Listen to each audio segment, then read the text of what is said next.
যদি গৌর না হইত তবে কি হইত, কেমনে ধরিতাম দে।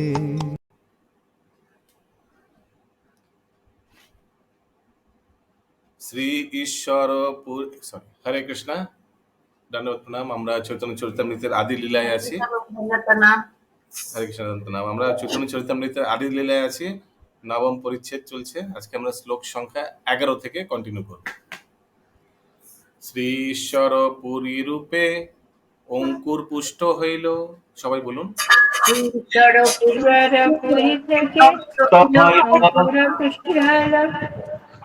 আপনে চৈতন্য মালি স্কন্ধ উপজিল। আপনে শিলু মাতাজি একটু বাঁ দিকে আনতে হবে, একটু বাম দিকে, একটু বাম দিকে স্ক্রিনটা আনলে ভালো হয়। শুভঙ্করী রাধা মাতাজি, মনে হয় দুটো মোবাইল খুব ক্লোজ হয়ে গেছে। মুকুন্দ প্রাণ প্রভু, ফিডব্যাক আসছিল একটু। ওকে, হ্যাঁ, একদম ঠিক আছে, থ্যাংক ইউ। শ্রী ঈশ্বর পুরী রূপে ভক্তি কল্পতরুর পরবর্তী বীজ অঙ্কুরিত হলো এবং তারপর শ্রী চৈতন্য মহাপ্রভু স্বয়ং মালি রূপে ভক্তি কল্পতরুর মূল স্কন্দ হলেন।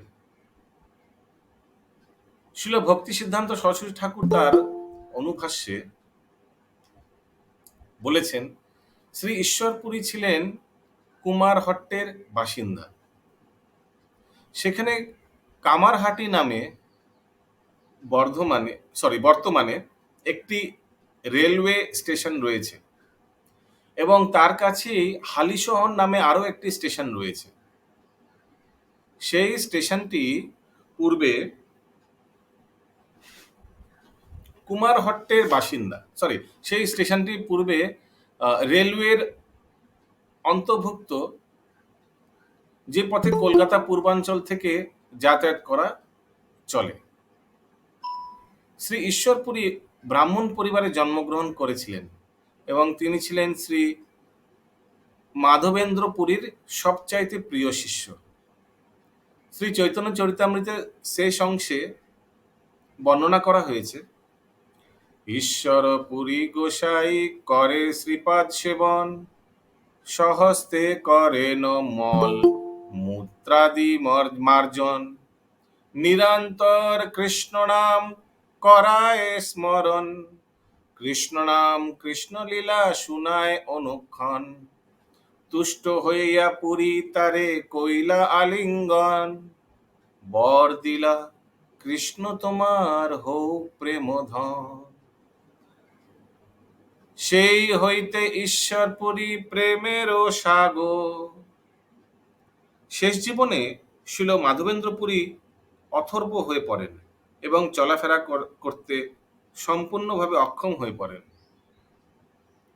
ঈশ্বরপুরী তখন এমনভাবে তার সেবা করেন যে তিনি তার মল মূত্র আদি পর্যন্ত পরিষ্কার করেন। তিনি নিরন্তর হরে কৃষ্ণ মহামন্ত্র কীর্তন করতেন এবং শ্রীল মাধবেন্দ্র পুরীকে কৃষ্ণের লীলা স্মরণ করাতেন। শ্রীল মাধবেন্দ্র পুরী সমস্ত শিষ্যদের মধ্যে ঈশ্বরপুরী সবচাইতে ভালোভাবে তার সেবা করেন। তাই তার প্রতি অত্যন্ত সন্তুষ্ট হয়ে শ্রীল মাধবেন্দ্র পুরী তাকে আশীর্বাদ করেন, বৎস, আমি কৃষ্ণের কাছে প্রার্থনা করি তিনি যেন তোমার প্রতি প্রসন্ন হন। এভাবেই তার গুরুদেব শ্রীল মাধবেন্দ্র পুরীর কৃপার প্রভাবে ঈশ্বরপুরী কৃষ্ণ প্রেম লাভ করেন এবং ভগবত প্রেমের সাগরে এক মহান ভক্তরূপে পরিণত হন। শ্রীল বিশ্বনাথ চক্রবর্তী ঠাকুর তার সুরবা অষ্টকমে বলেছেন, গুরবা অষ্টকম নাকি তালিবর্ষ না গ কি বুঝতে পারছি, গর্ভ অষ্টকম। গর্ভ অষ্টকম, আচ্ছা আমি দেখি কি বাংলা। গুরবা অষ্টকম, ওই তো ওখানে বোঝা যাচ্ছে না ঠিক মতো। যশ প্রসাদ ভগবত প্রসাদ, যশ প্রসাদন্ন গতি কুতপি। গুরুদেবের কৃপার প্রভাবে শ্রীকৃষ্ণের কৃপা লাভ করা যায়, কিন্তু গুরুদেব যদি অপ্রসন্ন হন তাহলে আর অন্য কোনো গতি থাকে না।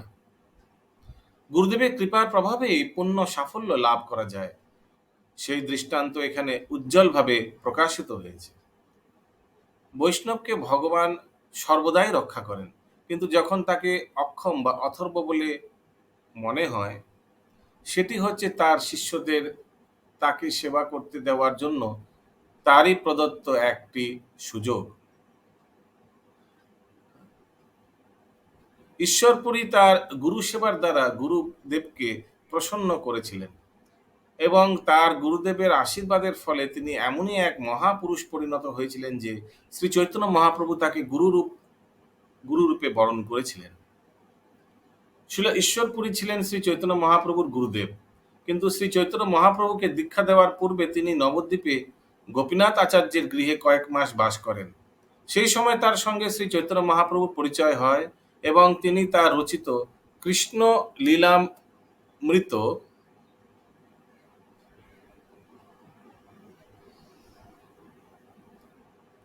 শুনিয়ে শ্রী চৈতন্য মহাপ্রভু সেবা করেন। চৈতন্য ভাগবতের আদি খণ্ডের 11 অধ্যায়ে তা বর্ণনা করা হয়েছে। हरे कृष्णा प्रभु, यहाँ पे लिखा है कि चैतन्य महाप्रभु को कृष्ण लीला अमृत सुनाते थे ईश्वर। हाँ, यस। तो गुरु शिष्य को सुना रहे हैं। उस समय तो गुरुदेव था नहीं।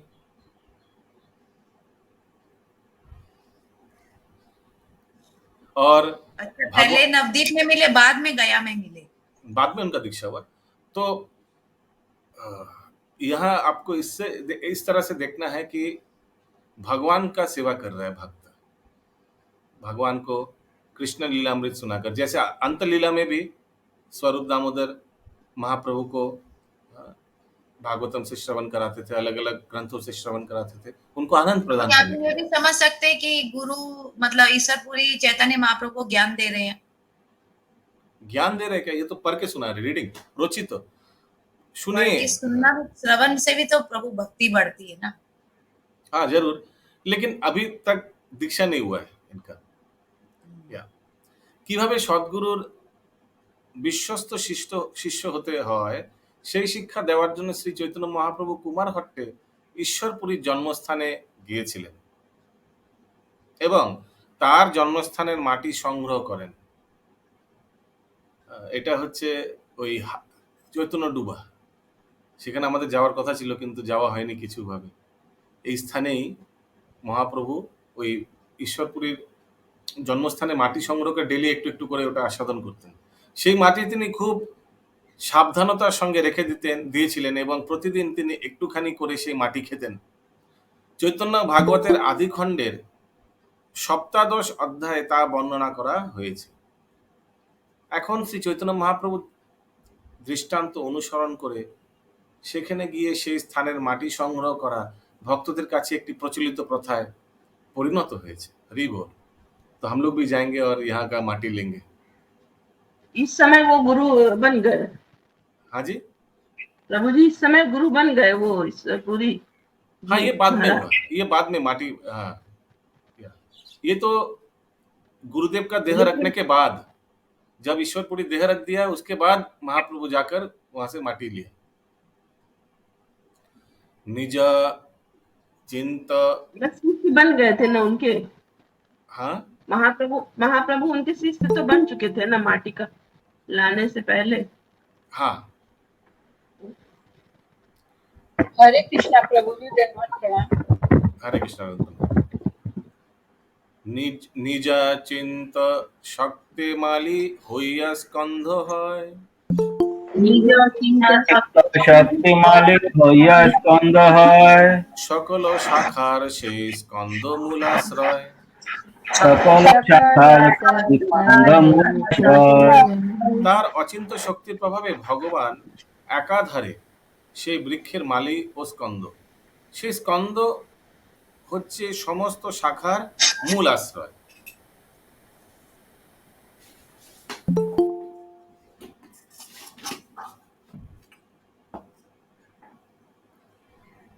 পরমানন্দ পুরী আর কেশব ভারতী,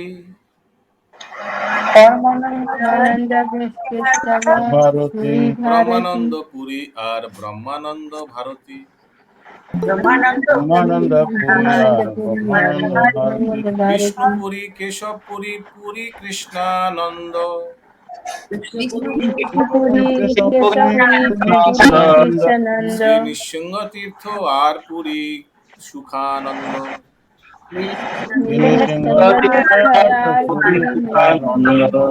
শ্রী নৃসিংহ তীর্থ আর পুরী সুখানন্দ,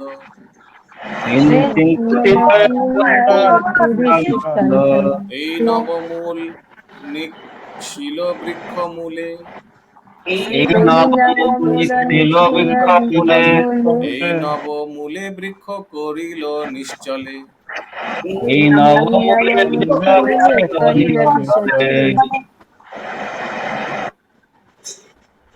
পরমানন্দ পুরী, কেশব ভারতী, ব্রহ্মানন্দ পুরী, ব্রহ্মানন্দ ভারতী, শ্রী বিষ্ণুপুরী, কেশবপুরী, কৃষ্ণানন্দপুরী, শ্রী নৃসিংহ তীর্থ ও সুখানন্দপুরী, এই 9 জন সন্ন্যাসী ছিলেন সেই বৃক্ষের কাণ্ড থেকে প্রকাশিত 9টি মূল।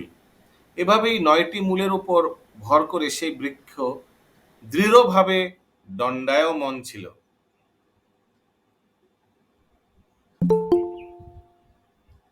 তাৎপর্য: পরমানন্দপুরী। পরমানন্দপুরী উত্তরপ্রদেশের ত্রিহুট জেলার এক ব্রাহ্মণ পরিবারে জন্মগ্রহণ করেছিলেন। মাধবেন্দ্র পুরী ছিলেন তার গুরুদেব। শ্রীল মাধবেন্দ্র পুরীর সম্পর্কে পরমানন্দ পুরী শ্রী চৈতন্য মহাপ্রভুর অত্যন্ত প্রিয় ছিলেন।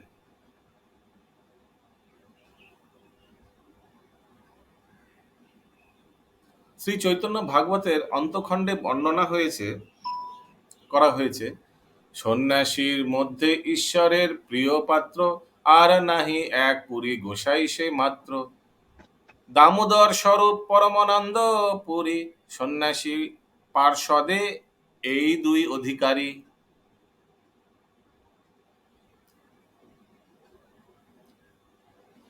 নিরবধি নিকটে থাকেন 2 জন, প্রভুর সন্ন্যাসে করে দণ্ডেরও গ্রহণ। পুরী ধান পর দামোদরেরও কীর্তন, ন্যাসী রূপে নাসী দেহে বহু 2 জন। যত প্রীতি ঈশ্বরের পুরী গোসাই রে, দামোদর স্বরূপে রে তত প্রীতি করে। মাধবেন্দ্র পুরী সন্ন্যাসী শিষ্যদের মধ্যে ঈশ্বরপুরী ও পরমানন্দ পুরী তার অত্যন্ত প্রিয় ছিলেন। এভাবেই পরমানন্দ পুরী স্বরূপ দামোদর মতো যিনি ছিলেন আরও একজন সন্ন্যাসী, তিনি শ্রী চৈতন্য মহাপ্রভুর অত্যন্ত প্রিয় পার্ষদ ছিলেন। শ্রী চৈতন্য মহাপ্রভু যখন সন্ন্যাস গ্রহণ করেন, তখন পরমানন্দ পুরী তাকে हरे कृष्णा प्रभु, দণ্ডদান করেছিলেন। स्वरूप दामोदर जो थे वो क्या माधवेंद्र पुरी के शिष्य थे? नहीं नहीं नहीं नहीं नहीं नहीं, वो तो नहीं बोला जा रहा है यहाँ। लेकिन यहाँ लिखा है कि स्वरूप दामोदर की तरह परमानंद पुरी भी चैतन्य महाप्रभु को अत्यंत प्रिय थे। हाँ, वो तो लिखा है, लेकिन कहीं लिखा नहीं कि वो माधवेंद्र पुरी का शिष्य थे, स्वरूप दामोदर। ठीक, परमानंद पुरी के साथ उनकी तुलना कर रहे हैं प्रभु। हाँ, तो हो ही सकता है। दोनों एक साथ सेवा किया महाप्रभु के अंतलीला में। শ্রী চৈতন্য মহাপ্রভু যখন সন্ন্যাস গ্রহণ করেন, তখন পরমানন্দ পুরী তাকে দণ্ডদান করেছিলেন। পরমানন্দ পুরী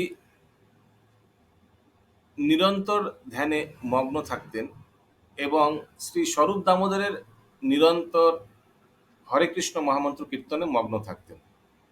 শ্রী চৈতন্য মহাপ্রভু যেভাবে তার গুরুদেব শ্রীল ঈশ্বরপুরীকে শ্রদ্ধা করতেন, পরমানন্দ পুরী এবং স্বরূপ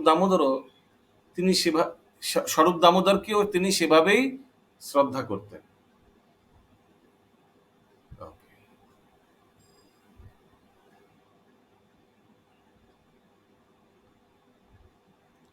শ্রী চৈতন্য ভাগবতের অন্তখণ্ডের 3য় অধ্যায়ে আরো বর্ণনা করা হয়েছে যে শ্রী চৈতন্য মহাপ্রভু যখন পরমানন্দ পুরীকে প্রথম দর্শন করেন, তখন তিনি বলেছিলেন, আজি ধন্য লোচন সফল ধন্য জন্ম, সফল আমার আজি হইল সর্বধর্ম।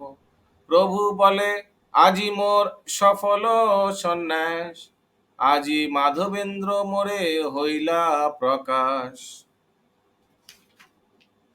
আমার চক্ষু, আমার জন্ম, আমার ধর্ম এবং আমার সন্ন্যাস গ্রহণ আজ সার্থক হয়েছে, কেননা শ্রী পরমানন্দ পুরী রূপে শ্রী মাধবেন্দ্র পুরী আজ আমার সম্মুখে প্রকাশিত হয়েছে।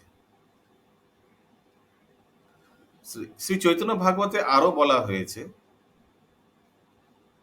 কতক্ষণে অন্ন হন্যে করেন প্রণাম, পরমানন্দ পুরী চৈতন্যের প্রেম ধাম। এভাবে শ্রী চৈতন্য মহাপ্রভু পরমানন্দ পুরীকে প্রণতি নিবেদন করলেন, যিনি ছিলেন তার অত্যন্ত প্রিয়। পুরীতে জগন্নাথ মন্দিরের পশ্চিম পার্শ্বে পরমানন্দ পুরী একটি ছোট আশ্রম প্রতিষ্ঠা করেন। সেখানে তিনি জলের জন্য একটি কূপ খনন করেন। কূপ মানে কুয়ো। কিন্তু সেখানে জল ছিল অত্যন্ত তিক্ত। তাই শ্রী চৈতন্য মহাপ্রভু জগন্নাথের কাছে প্রার্থনা করেছিলেন যে সেই জলকে সুমিষ্ট করার জন্য গঙ্গা যেন সেখানে আসেন। শ্রী জগন্নাথ দেব যখন তার সেই প্রার্থনা পূর্ণ করেন, তখন শ্রী চৈতন্য মহাপ্রভু তার সমস্ত ভক্তদের বলেছিলেন যে সেদিন থেকে পরমানন্দ পুরীর কূপের জল যেন গঙ্গা জল থেকে অভিন্ন জ্ঞানে সম্মান করা হয়। কেননা কোনো ভক্ত যদি সেই জল পান করেন অথবা সেই জলে স্নান করেন, তাহলে তিনি গঙ্গা জল পান ও গঙ্গা জলের সামনে সমান ফল লাভ করবেন। তিনি অবশ্যই শুদ্ধ ভগবত প্রেম লাভ করবেন। হরি বল। শ্রী চৈতন্য ভাগবতে বর্ণনা করা হয়েছে, প্রভু বলে, আমি যে আছি এ পৃথিবীতে, জানিহ কেবল পুরী গোসাইর প্রীতে। শ্রী চৈতন্য মহাপ্রভু বলেন, আমি যে এই পৃথিবীতে রয়েছি তার একমাত্র কারণ হচ্ছে আমার প্রতি শ্রী পরমানন্দ পুরীর অপূর্ব প্রীতি। গৌর গণদেশ দীপিকায় বর্ণনা করা হয়েছে, পুরী শ্রী পরমানন্দ য আশি দুর্ধর পুরা। পূর্বে যিনি ছিলেন উদ্ধব, এখন তিনি পরমানন্দ পুরী। হরি বল। উদ্ধব ছিলেন শ্রীকৃষ্ণের বন্ধু ও খুল্লতাত, এবং শ্রী চৈতন্য লীলায় সেই উদ্ধব হলেন শ্রী চৈতন্য মহাপ্রভুর বন্ধু এবং দীক্ষা সূত্রে তার কাকা গুরু। কেশব ভারতী, সরস্বতী ভারতী ও পুরী সম্প্রদায় দক্ষিণ ভারতের শৃঙ্গেরি মঠের অন্তর্ভুক্ত, এবং শ্রী কেশব ভারতী, যিনি তখন কাটোয়ায় একটি আশ্রমে বাস করেছিলেন, তিনি ভারতী সম্প্রদায় ভুক্ত ছিলেন। কোনো কোনো প্রামাণিক মত অনুসারে কেশব ভারতী যদিও শঙ্কর সম্প্রদায় ভুক্ত ছিলেন, কিন্তু পূর্বে তিনি জনৈক বৈষ্ণব কর্তৃক দীক্ষিত ছিলেন। মাধবেন্দ্র পুরীর কাছ থেকে দীক্ষিত হওয়ার ফলে তিনি একজন বৈষ্ণব ছিলেন বলে অনুমান করা হয়েছে। দেখুন, এই কেশব ভারতীর লিস্টও আছে না ওই নামে, 9 জনের নামে। হ্যাঁ, তার মানে এই 9 জন হচ্ছে মাধবেন্দ্র পুরীর শিষ্য। ওদের মধ্যে একজন কেশব ভারতীয় ছিল। যদিও ভারতী সম্প্রদায় হচ্ছে মায়াবাদ সম্প্রদায়, কিন্তু উনি দীক্ষা নিয়েছিলেন, দীক্ষা গুরু কে ছিল? মাধবেন্দ্র পুরী। প্রভু বলে, আমি যে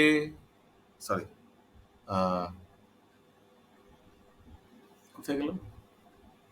মাধবেন্দ্র পুরীর কাছে দীক্ষিত হওয়ার ফলে তিনি একজন বৈষ্ণব বলে অনুমান করা হয়। কেননা কেউ কেউ বলেন যে তিনি মাধবেন্দ্র পুরীর কাছ থেকে সন্ন্যাস গ্রহণ করেছিলেন।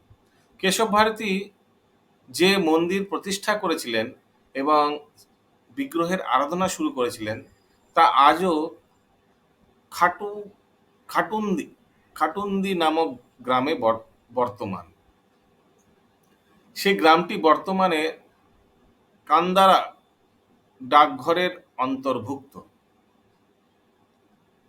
মাঠের অধ্যক্ষদের মতানুসারে সেখানকার পূজারী হচ্ছেন কেশব ভারতীর বংশধর, এবং কেউ কেউ বলেন যে সেই বিগ্রহের পূজারীরা হচ্ছেন কেশব ভারতীর পুত্রদের বংশধর। গৃহস্থ আশ্রমে हरे कृष्ण प्रभु जी, ये लोग 9 लोग माधवेनपुरी के शिष्य थे। হ্যাঁ, গৃহস্থ আশ্রমে নিশাপতি ও উষাপতি নামে তার 2 পুত্র ছিল। শ্রীল ভক্তি সিদ্ধান্ত সরস্বতী ঠাকুর যখন সেই মন্দির দর্শন করতে যান, শ্রী নকরিচন্দ্র বিদ্যারত্ন নামক নিশাপতির জনৈক বংশধর সেই মন্দিরের প্রধান পূজারী ছিলেন। কারোর মতে সেই মন্দিরের পূজারীরা কেশব ভারতীর ভাইয়ের বংশধর, কারোর মতে আবার তারা হচ্ছে মাধব ভারতী নামক কেশব ভারতীর এক শিষ্যের বংশধর। মাধব ভারতীর শিষ্য বলভদ্র, যিনি পরবর্তীকালে ভারতী সম্প্রদায়ের সন্ন্যাসী হন, তার পূর্বাশ্রমে মদন ও গোপাল নামক 2 পুত্র ছিল। মদনের পারিবারিক উপাধি ছিল ভারতী। তিনি আউরিয়া নামক গ্রামে বাস করতেন, এবং গোপালের পারিবারিক উপাধি ছিল ব্রহ্মচারী। তিনি ডেন্ডুর নামক গ্রামে বাস করতেন। এই উভয় পরিবারের বহু বংশধর আজও বেঁচে আছেন। গৌরগণেশ দীপিকায় বর্ণনা করা হয়েছে, মথুরায়াং যজ্ঞসূত্রং পুরা কৃষ্ণায় যমুনি দদৌ সন্দীপনি সোহদ্ভূত অদ্য কেশব ভারতী। সন্দীপনী মুনি, যিনি শ্রীকৃষ্ণ ও বলরামকে যজ্ঞ উপবীত প্রদান করেছিলেন, তিনি পরে কেশব ভারতী রূপে আবির্ভূত হয়েছেন। হরি বল। তিনি শ্রী চৈতন্য মহাপ্রভুকে সন্ন্যাস প্রদান করেন। গৌর গণদেশ দীপিকায় আরও বলা হয়েছে, ইতি কেচিৎ প্রভাস্তে ক্রূর কেশব ভারতী। কোন কোন মহাজনের মত অনুসারে কেশব ভারতী হচ্ছেন অক্রূরের অবতার। 1432 শতাব্দে কাটোয়ায় কেশব ভারতী শ্রী চৈতন্য মহাপ্রভুকে সন্ন্যাস দিয়েছিলেন। 1432 শতাব্দে 1510 খ্রিস্টাব্দে কাটোয়ায় কেশব ভারতী শ্রী চৈতন্য মহাপ্রভুকে সন্ন্যাস দিয়েছিলেন। তা বৈষ্ণব মঞ্জুষায় 2য় খণ্ডে বর্ণিত হয়েছে। हरे कृष्ण प्रभु जी। यस, हरे कृष्ण। हाँ, तो प्रभु जी हम लोग किसको मानेंगे? मतलब ये संदीप मुनि मानेंगे ना क्रूर मानेंगे? दोनों ही मानेंगे, हम्म? दोनों ही मानेंगे। दोनों। कोई बोल रहा है সন্দীপনী মুনির অবতার, ওকে ফাইন। আবার কেউ বলছেন উনি অক্রূরের অবতার। और दोनों जो सोर्स है, दोनों सोर्स ही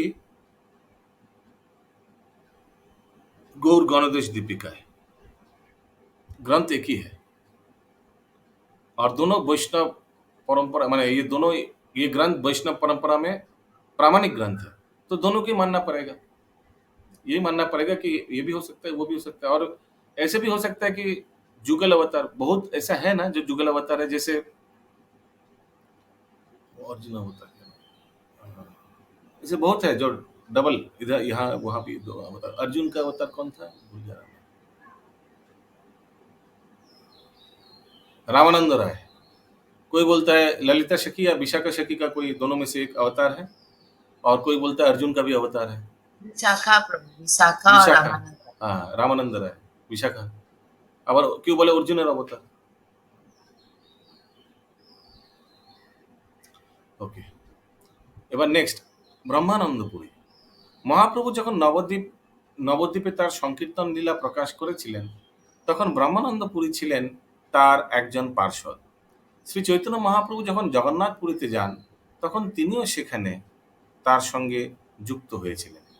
এই সম্পর্কে উল্লেখযোগ্য যে ব্রহ্মানন্দ নামটি কেবল মায়াবাদী সন্ন্যাসীরাই গ্রহণ করেন না, বৈষ্ণব সন্ন্যাসীরাও গ্রহণ করেন।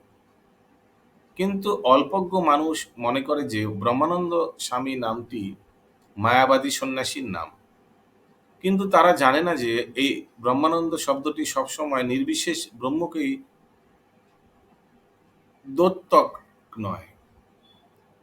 পরব্রহ্ম হচ্ছেন পরমেশ্বর ভগবান শ্রীকৃষ্ণ। তাই কৃষ্ণ ভক্তের নামও ব্রহ্মানন্দ হতে পারে। শ্রী চৈতন্য মহাপ্রভুর সন্ন্যাসী পার্ষদ শ্রী ব্রহ্মানন্দ পুরী আরও একটি দৃষ্টান্ত। নেক্সট, ব্রহ্মানন্দ ভারতী জগন্নাথপুরীতে শ্রী চৈতন্য মহাপ্রভুকে দর্শন করতে গিয়েছিলেন। সেই সময় তিনি মৃগচর্ম পরিধান করেন। মৃগচর্ম মানে ওই হরিণের হরিণের ছালান, ওটা পরেছিলেন। তা দেখে শ্রী চৈতন্য মহাপ্রভু পরোক্ষভাবে ইঙ্গিত করেছিলেন যে মৃগচর্ম পরিধান তিনি পছন্দ করেন না। তখন ব্রহ্মানন্দ ভারতী মৃগচর্ম পরিধান পরিত্যাগ করে বৈষ্ণব সন্ন্যাসীর মতো গৈরিক বহির্বাস গ্রহণ করেছিলেন। তিনি কিছুকাল জগন্নাথপুরীতে মহাপ্রভুর সঙ্গে বাস করেছিলেন। 15 নম্বরের লাস্ট,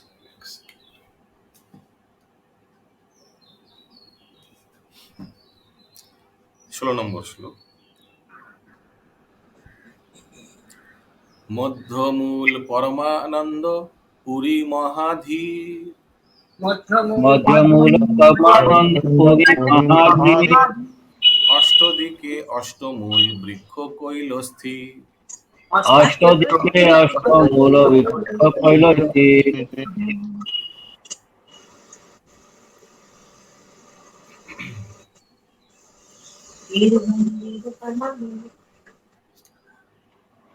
স্কন্ধের উপরে বহু শাখা উপজিল, স্কন্ধের উপরে বহু শাখা উপজিল, উপরি উপরি শাখা অসংখ্য হইল। উপরি উপরি শাখা অসংখ্য হইল। 20 শাখা করি এক এক মণ্ডল, 20 শাখা করি এক মণ্ডল। মহা মহা শাখা ছাইল ব্রহ্মানন্দ সকল, মহা মহা শাখা ছাইল ব্রহ্মাণ্ড সকল। ঐকিক শাখাতে উপশাখা শত শত, এক এক শাখাতে উপশাখা শত শত। যত উপজিল শাখা কে গণিবে কত। যত উপজিল শাখা মুখ্য মুখ্য শাখাগণের নাম অগণন,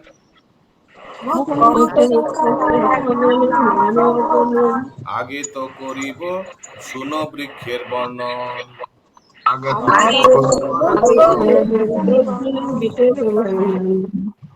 মধ্যমূল হচ্ছেন মহাধীর পরমানন্দ পুরী, আর তার 8টি দিক 8টি মূল চৈতন্য মহাপ্রভুর ভক্তি বৃক্ষকে শক্ত করে ধরে রাখল। इसका अर्थ क्या हुआ? টোটাল 9 জন সন্ন্যাসী ছিল। 9 জনকে দীক্ষা দিয়েছিলেন মাধবেন্দ্র পুরী, ঠিক আছে। আর उसका जो मध्यमूल माने जो मेन ब्रांच वो है महाधीर परमानंद पुरी, और उनके अलावा जो 8टी और भी था,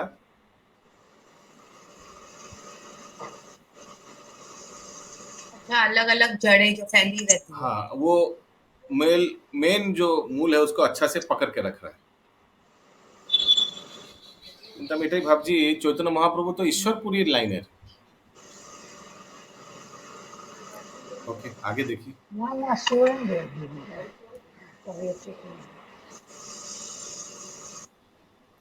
স্কন্ধের উপর বহু শাখার উৎপত্তি হলো এবং সেই শাখাগুলির উপর আরো অসংখ্য শাখা উৎপন্ন হলো। তো हर एक ब्रांच में सब ब्रांच और भी लगा। এভাবেই চৈতন্য বৃক্ষের শাখাগুলি একটি মণ্ডল তৈরি করলো এবং তার মহা মহা শাখাগুলি সমস্ত ব্রহ্মাণ্ড ছেয়ে ফেলল।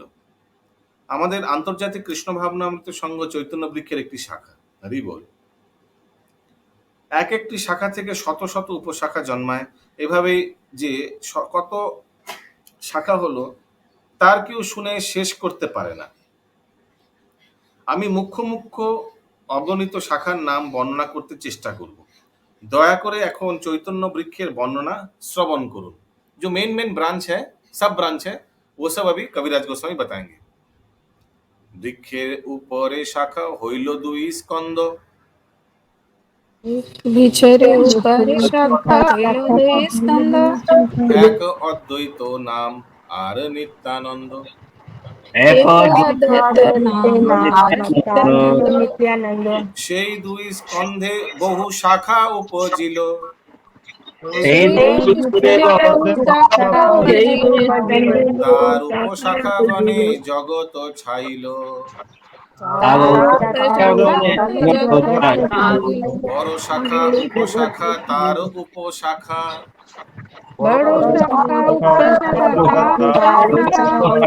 যত উপাজিল তার কে করিবে লেখা। শিষ্য প্রশিষ্য আর উপশিষ্যগণ, শিষ্য জগত ব্যাপিল তার নরক গণ। জগতে ব্যাপিল উড়ুম্বর বৃক্ষ যেন ফলে সর্ব অঙ্গে, উড়ুম্বর বৃক্ষ যেন ফলে এই মত ভক্তি বৃক্ষে সর্বত্র ফল লাগে। এই মত ভক্তি বৃক্ষের উপরের স্কন্দ থেকে দুটি শাখা হলো। एकदम मेन ब्रांच से मेन ऊपर দুটো শাখা हुआ, वो क्या है? তার একটি হলেন শ্রী অদ্বৈত প্রভু আর অপরটি শ্রী নিত্যানন্দ প্রভু। অদ্বৈত নিত্যানন্দ। হ্যাঁ কি?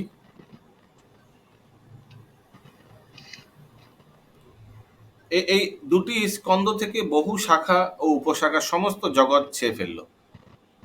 तो अद्वैत प्रभु से बहुत ब्रांचेस निकला, नित्यानंद प्रभु से बहुत ब्रांचेस निकला। मैं वो शशि माता जी को बोला था कल थोड़ा ये ग्रुप में डालने के लिए नेट से फाइंड करके, आपने डाला था क्या? डाल दीजिएगा, ये मिल जाएगा। ये चैतन्य महाप्रभु के थोड़ा ब्रांच, ये एक फोटो मिल जाएगा पूरा, उसमें ब्रांच सब ब्रांच दिया हुआ है, पीडीएफ फाइल भी मिल सकता है, तो देखिए थोड़ा डाल दीजिएगा। यही लिखना पड़ेगा चैतन्य महाप्रभु का शाखा।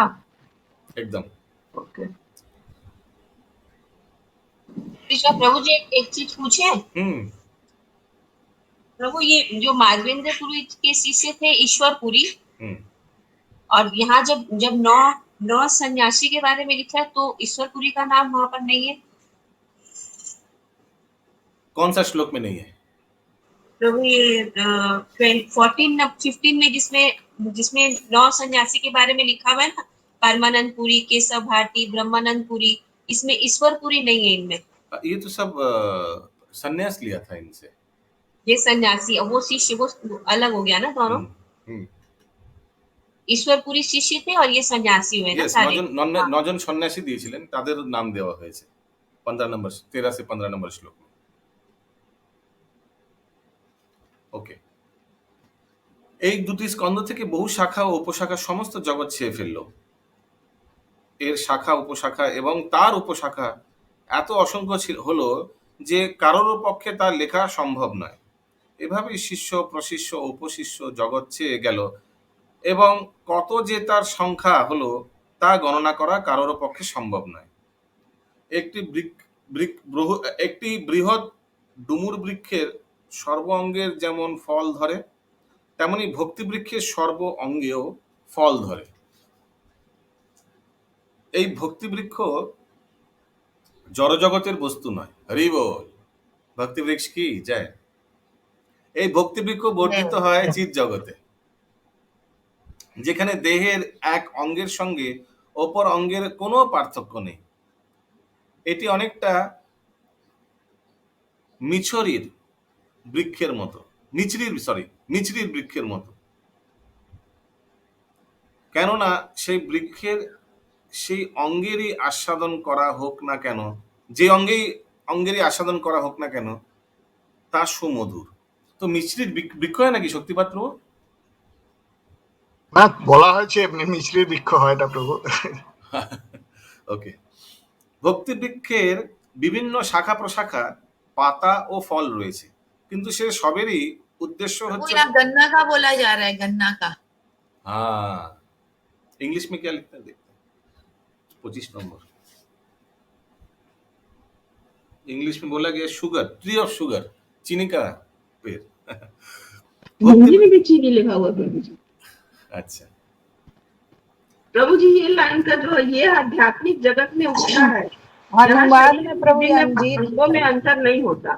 प्रभु ऐसे कि चीनी का पेड़ को कहीं से भी करो तो मिठाई लगता है, यही दिया हूँ। हाँ वही समझना पड़ेगा। गन्ना, वही इसी को पढ़ के हम बोले गन्ना कहीं से भी खाए मिठाई होगा।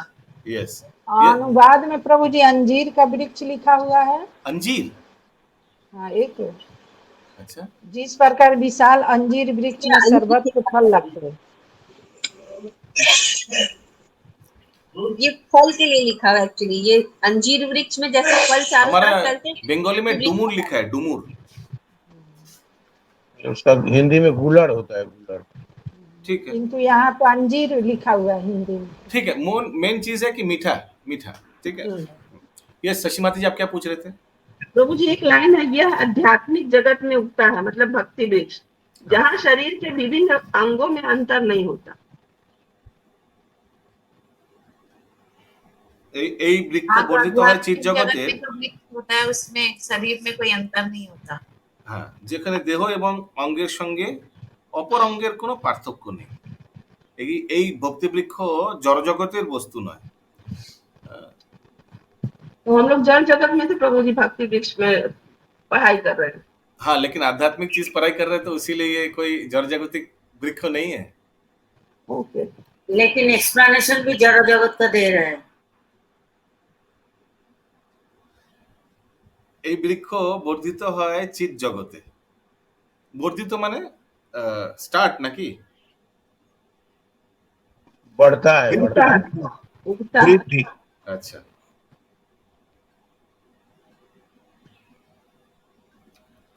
যেখানে দেহের এবং অঙ্গের সঙ্গে অপর অঙ্গের কোনো পার্থক্য নেই। तो भगवान के धाम में एक शरीर से दूसरे शरीर का कोई अंतर नहीं है, सब चिन्मय है। এটি অনেকটা মিছরির বৃক্ষের মতো, কেননা সেই বৃক্ষের যে যে অঙ্গেরই আস্বাদন করা হোক না কেন, एक शरीर से दूसरे शरीर का नहीं है, तो एक ही शरीर के अन्य अंगों में कोई डिफरेंस नहीं है, जैसे अंगानी या सकल इंद्रिय वृत्ति बनती है, वही कंसेप्ट है ये। যেখানে দেহের এক অঙ্গের সঙ্গে অপর অঙ্গের কোনো পার্থক্য নেই। হ্যাঁ, करेक्ट, सेम शरीर है, एक अंग से दूसरा अंग का कोई फर्क नहीं है, करेक्ट। ভক্তি বৃক্ষের বিভিন্ন শাখা প্রশাখা, পাতা ও ফল রয়েছে, কিন্তু সে সবেরই উদ্দেশ্য হচ্ছে পরমেশ্বর ভগবানের সেবা করা, इसीलिए कोई फर्क नहीं है। यही मेन सेंटेंस है। भक्ति वृक्ष का कोई भी अंग ले लीजिए, एक ही उन लोग का उद्देश्य है, भगवान को सेवा करने का।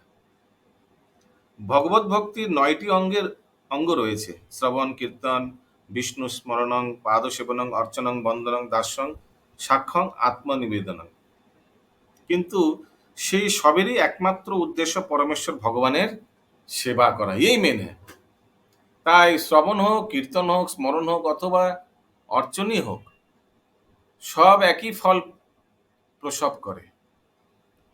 কোনো বিশেষ ভক্তের পক্ষে এই অঙ্গগুলির কোনটি সবচাইতে বেশি উপযুক্ত হবে তা নির্ভর করে সেই ভক্তের রুচির ওপর। মূল স্কন্ধের শাখা আর উপাশাখাগণে मूल स्कंदर शाखा व उपशाखागण লাগিলা যে প্রেম ফল অমৃত কে জিনে, लागिला जे महल अमृत के जिने, পাকিল যে প্রেম ফল অমৃত মধুর, पापी বিলায় চৈতন্য মালি নাহি লয়ে মূল, बिलाए ত্রিজগতে যত আছে ধন রত্ন মণি,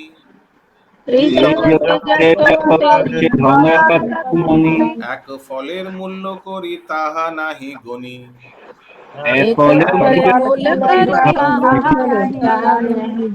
যেহেতু শ্রী চৈতন্য মহাপ্রভু হচ্ছেন সেই বৃক্ষের স্কন্ধ, তাই তার শাখায় এবং উপশাখায় যে ফল ফললো তার স্বাদ অমৃতের থেকেও মধুর। হরি বল। যতগুলি পেকে অমৃতের থেকেও মধুর হলো। মালাকার শ্রী চৈতন্য মহাপ্রভু কোনো মূল্য না নিয়ে সেগুলি বিতরণ করলেন। হরি বল। ত্রিজগতের সমস্ত ধন রত্ন মণিমাণিক্য একত্রিত করলেও তার মূল্য ভক্তিবৃক্ষের একটি অমৃতের ফলের সমতুল্য হতে পারে না। মাগে বা না মাগে কেহ, পাত্র বা অপাত্র,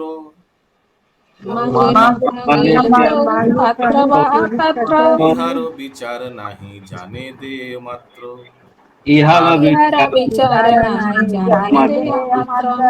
অঞ্জলি অঞ্জলি ভরি ফেলে চতুর্দিশে,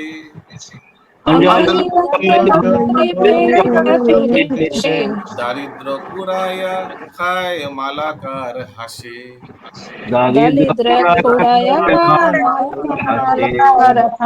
हरी बोल। आप लोग को समझ आ रहा है ना? मालाकार कहे सुनो বৃক্ষ পরিবার, মূল শাখা উপশাখা যতেক প্রচার, অলৌকিক বৃক্ষ করে সর্বেন্দ্রিয় কর্ম,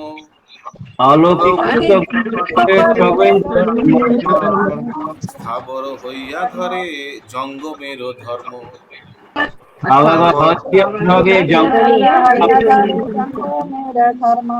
কে তা চাইলো আর কে চাইলো না, কে তা গ্রহণে সমর্থ বা অসমর্থ, সে সমস্ত বিবেচনা না করে শ্রী চৈতন্য মহাপ্রভু ভক্তিবৃক্ষের ফল বিতরণ করলেন। হরি বল। এটি হচ্ছে শ্রী চৈতন্য মহাপ্রভু সংকীর্তন আন্দোলনের সারমর্ম। কে এই সংকীর্তন আন্দোলনে যোগদান করতে সক্ষম আর কে সক্ষম নয় সেরকম কোনো বিচার নেই। তাই কোনো রকম বিভেদ বা বৈষম্যের বিচার না করে এই আন্দোলন প্রচার করা উচিত। সংকীর্তন আন্দোলনের প্রচারকদের একমাত্র উদ্দেশ্য হচ্ছে কোনো রকম ভেদের অপেক্ষা না করে প্রচার করে যাওয়া। এভাবে শ্রী চৈতন্য মহাপ্রভু এই জগতে সংকীর্তন আন্দোলনে প্রবর্তন করেছেন। प्रभु यहाँ पे बोला जा रहा है कि प्रचार नहीं करना चाहिए, मतलब सबको प्रचार करना चाहिए, लेकिन 10 नाम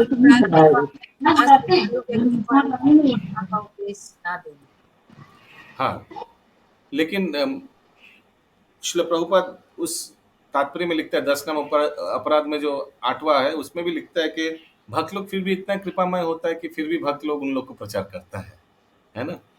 यस। অপ্রাকৃত মালাকার শ্রী চৈতন্য মহাপ্রভুর অঞ্জলি ভরে চতুর্দিকে সেই ফল বিতরণ করলেন। আর দারিদ্র ক্ষুধার্তরা যখন সেই ফল খেলেন তখন তা দেখে অত্যন্ত আনন্দিত হয়ে মালাকার হাসলেন, মানে চৈতন্য মহাপ্রভু হাসলেন, খুশি হলেন।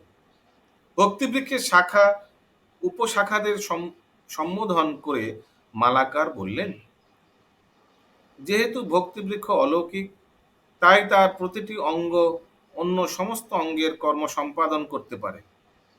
বৃক্ষ যদিও স্থাবর তবুও তা জঙ্গমের ধর্ম অবলম্বন করেছে। হরি বল।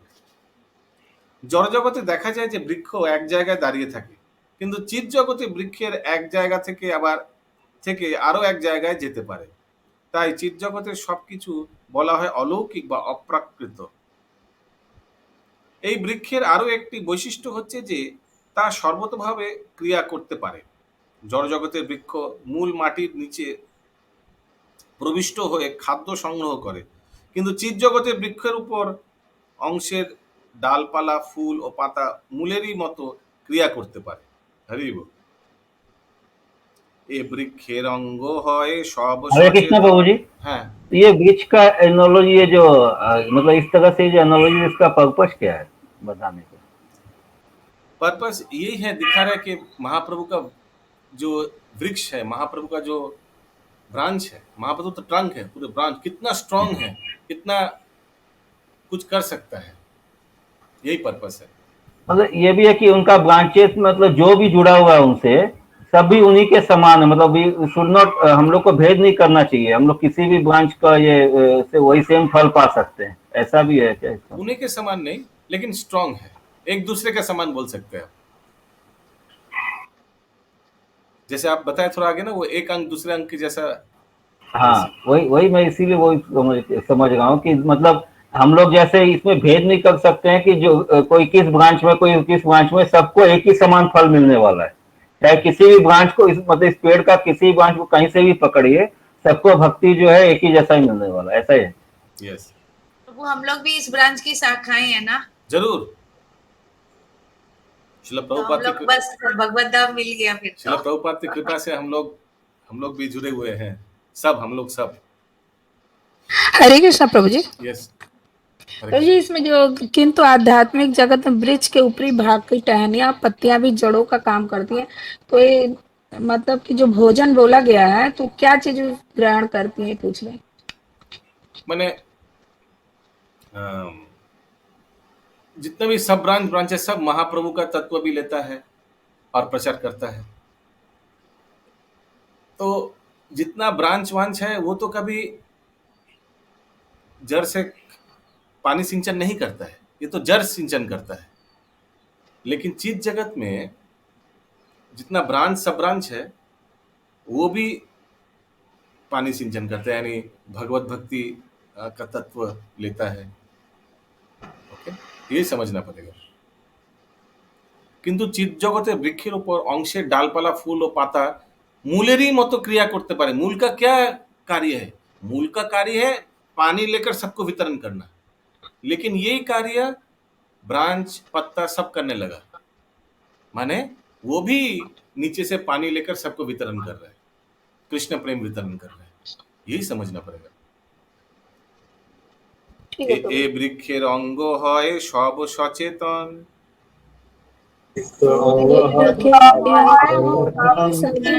বাড়িয়া ব্যাপিল সবে সকল ভুবন,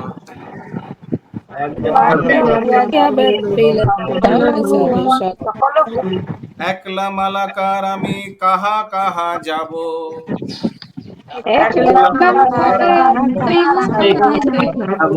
একলা বা কত ফল পাড়িয়া বিলাব,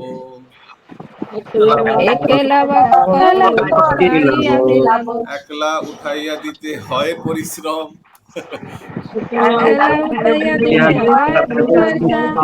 কেহ পায় কেহ না পায় রহে মনে ভ্রম।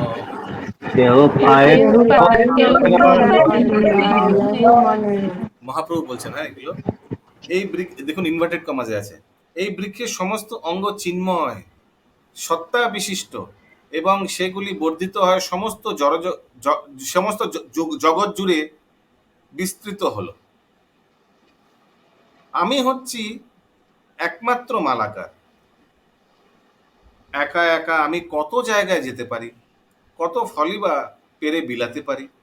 এখানে শ্রী চৈতন্য মহাপ্রভু ইঙ্গিত করছেন যে হরে কৃষ্ণ মহামন্ত্র বিতরণ কার্যে সমবেতভাবে সম্পাদন করতে হবে। যদিও তিনি হচ্ছেন পরমেশ্বর ভগবান, তবুও তিনি অনুশোচনা করছেন আমি একলা কিভাবে এই বিরাট কার্য সম্পাদন করব, একা একা কত ফলই বা আমি পারবো, আর সমস্ত জগৎ জুড়ে কিভাবেই তা বিতরণ করব। এর থেকে বোঝা যায় যে স্থান কাল ও পাত্রের বিচার না করে সকল শ্রেণীর ভক্তকে একত্রিত হয়ে হরে কৃষ্ণ মহামন্ত্র বিতরণ করতে হবে। একা একা সেই ফলগুলি পেরে বিতরণ করা অত্যন্ত শ্রম সাপেক্ষ কাজ। তার ফলে কেউ সেগুলি পায়, কেউ সেগুলি পায় না বলেই আমার মনে হয়। ওকে, এখানে রহিল গ্রন্থ অমৃত লহরী, এখানে রহিল বদন ভরিয়া ভরে বলো হরি হরি। हरि बोल चैतन्य चरितामृतम की जय, कृष्णदास कविराज स्वामी की जय, श्रील प्रभुपाद की जय। जय। हरे कृष्णा। तो